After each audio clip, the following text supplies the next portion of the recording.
2. Why teach financial literacy? In 1923, there was a meeting at the Edgewater Beach Hotel in Chicago. A lot of world leaders attended that meeting, along with a group of the richest businessmen in the world. Among them was Charles Schwab, the head of a large steel company, and other rich businessmen.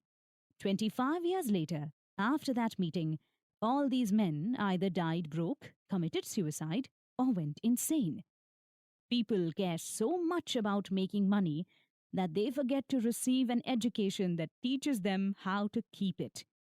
It's never about how much money you make, as much as it's about how much money you keep. A lot of people won millions of dollars in the lottery. After a few years, they were back to exactly where they started, if not worse. A lot of people ask about how they should get started. The answer is pretty disappointing. The answer is to be financially literate.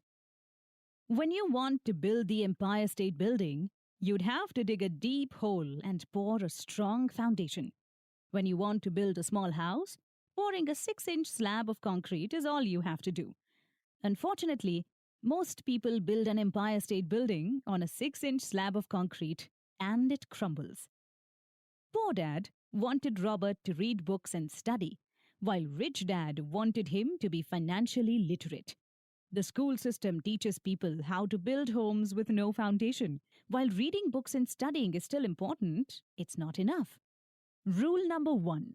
Learn the difference between liabilities and assets, and buy assets. This may sound simple, but it's the only rule that you need to become rich. The poor and the middle class buy liabilities that they believe are assets, while the rich buy real assets. Rich Dad believed in a principle called KISS. Keep it simple, stupid. He kept it simple for our author and his friend, Mike. That's what made them build a strong foundation. The simplicity of the teaching, there's a reason why everyone is not rich, is simple. The simplicity of it is why no one thinks about it. People think they know the difference between literacy and financial literacy. Most people only understand being literate. Rich Dad used to explain the difference between assets and liabilities with simple charts. The cash flow pattern of assets is as follows. Income statement. The income statement is sometimes known as the profit and loss statement. Here, income means money that comes in your pocket and expense means money that goes out of your pocket. Balance sheet. The balance sheet lists and compares someone's assets against their liabilities. Assets are things that put money into your pocket without even having to work for it. For example, if you buy a house and rent it to others, that rent could pay for the house loan and still put money in your pocket. At the same time, liabilities are things that take money away from you. For example, buying a house and living in it without renting it to anyone. You're only spending money without gaining anything. To be rich, buy assets. To be poor, buy liabilities. The rich have more money because they understand what assets are. The poor have less money because there is something in that principle that they don't quite understand. That's why it's so important to be financially literate. When looking at the income of families who work really hard, their cash flow history usually shows that they work hard and earn good money. When it is spent, however, the money is spent on several liabilities, and there is nothing left over to be put into gaining assets. Another chart Rich Dad showed the boys showed them the cash flow of the middle class. In this chart, we see that the middle class has nothing in their assets column, and the only thing that increases their income is their salary.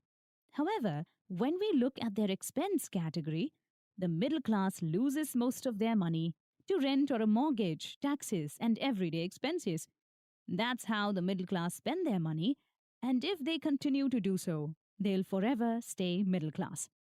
They may even have less money in the future because they are spending their money on liabilities such as mortgage, car loans, house loans, and credit card fees.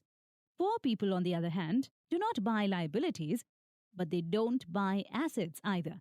They only earn money from their salary and they spend it on daily living expenses. For example, a man in the poor class makes $1,000. He pays $300 for his small house rent, $200 for transportation, $200 as taxes, and $200 for food and clothes. After paying for all this, he is left with nothing. Sometimes he may have to borrow money, which puts him in more debt. The rich use their assets to generate money without having to work. For example, the rich buy a house with a loan and then rent it to other people. On a small scale, they pay $1 for the loan installment per month, and then they have someone in the house that pays $2 for rent. This way, when they get the money from the rent, they can pay the $1 for the loan installment and still make a profit. They can make this money without having to work a 40-hour week. The real difference between poor dad and rich dad was their mentality. How they decided to handle their money was different and set them on different financial paths.